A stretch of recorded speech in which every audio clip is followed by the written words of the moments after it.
Every human being poops. Every single one of us. It is the great equalizer of our species. But almost nobody ever stops to ask one incredibly simple, yet completely baffling question. What did the very first humans do afterward? Think about it for a second. There were no rules.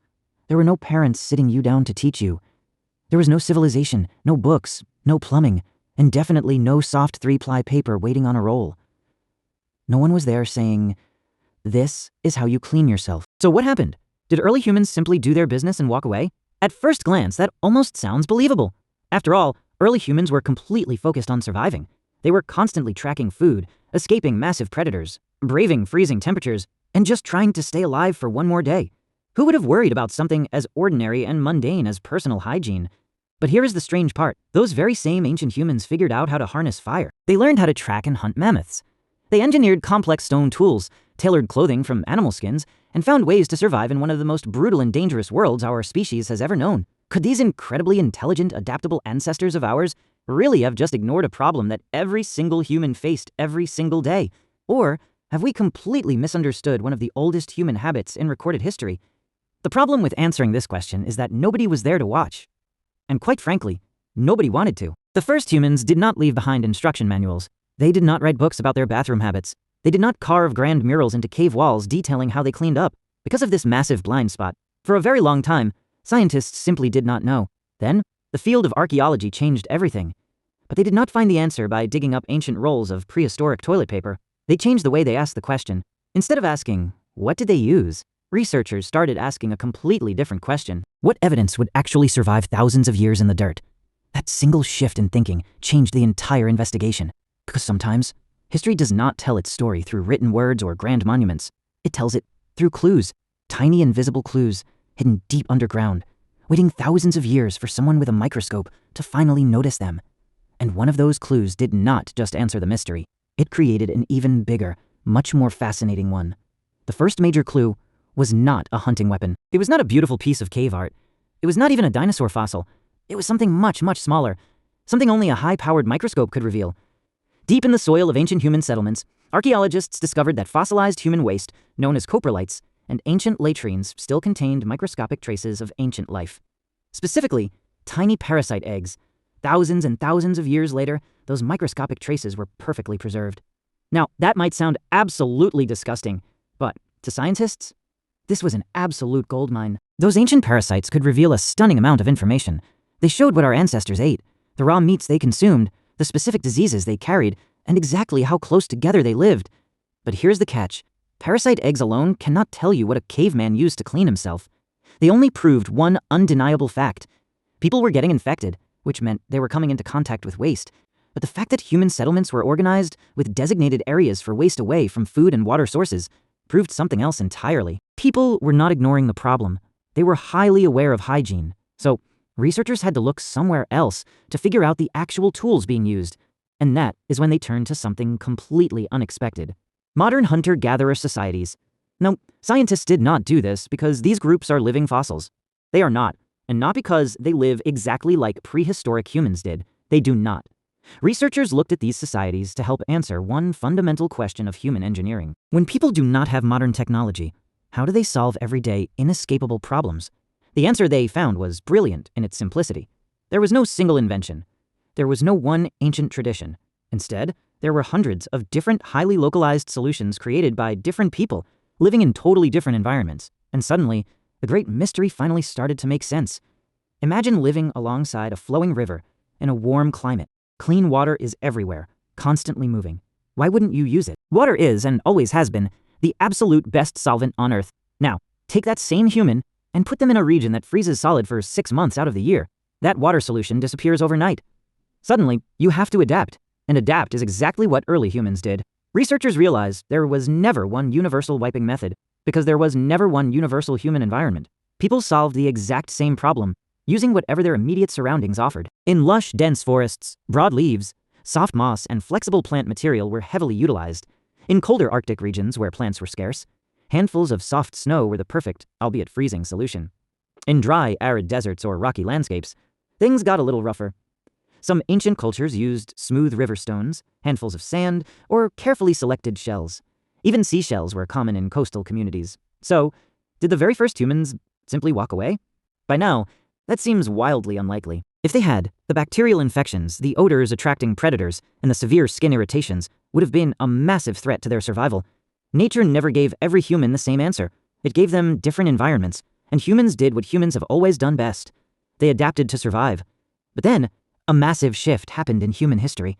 Humans stopped wandering as nomads. The agricultural revolution happened. Villages formed and slowly became towns. Towns grew, and eventually became massive, sprawling cities. For the first time in the history of our planet, thousands of people were living shoulder to shoulder.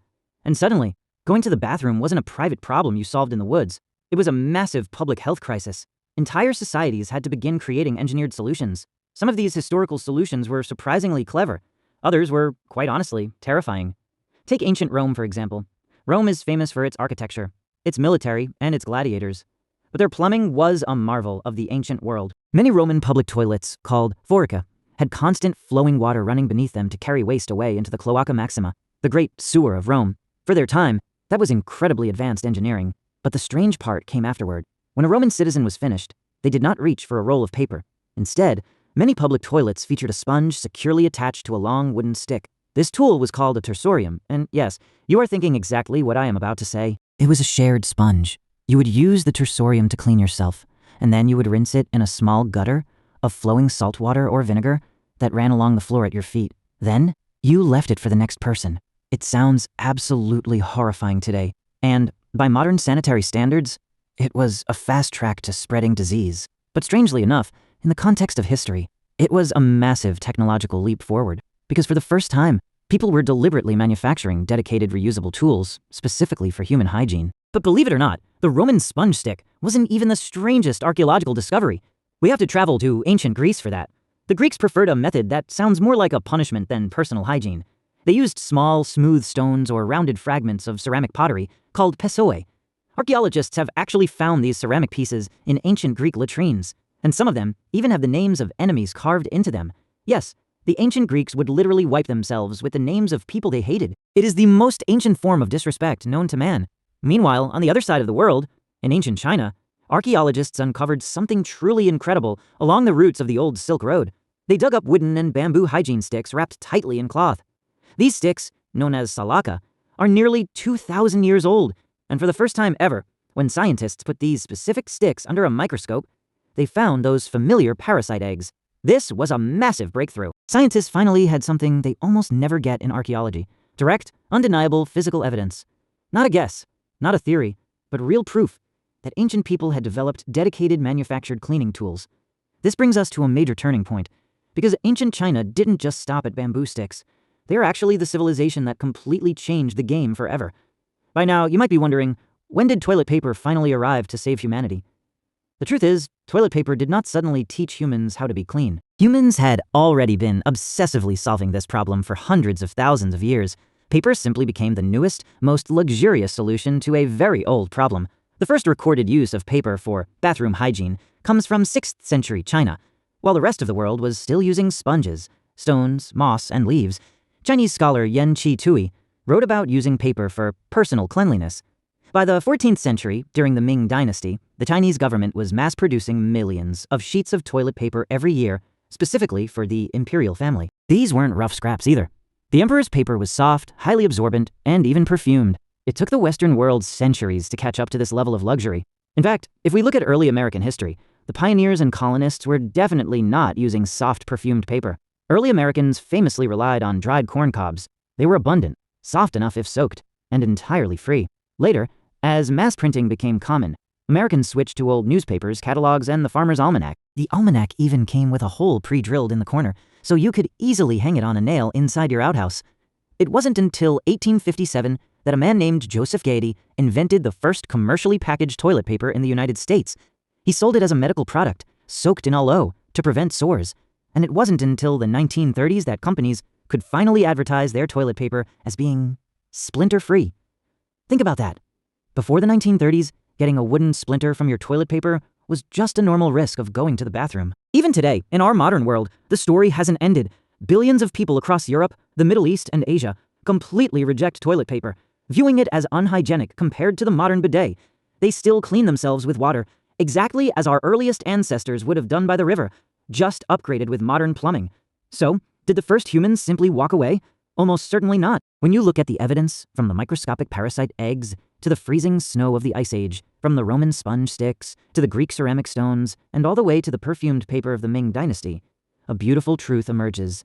This was never really a story about bodily functions. It is a story about the absolute brilliance of human adaptation. We don't know the name of the caveman who solved this problem first. We don't know exactly what leaf or stone they reached for, but somewhere, hundreds of thousands of years ago, an early human looked at an inescapable, dirty problem and absolutely refused to ignore it. They found a solution. The next generation improved upon it. Then the next, and the next, until eventually, those tiny daily discoveries became an everyday human habit. Not because a book taught them, and not because a society forced them, but because humans are unbelievably, relentlessly good at adapting to their surroundings. The tools have changed drastically over the millennia, but the human drive to solve problems, no matter how messy they are, has always remained exactly the same.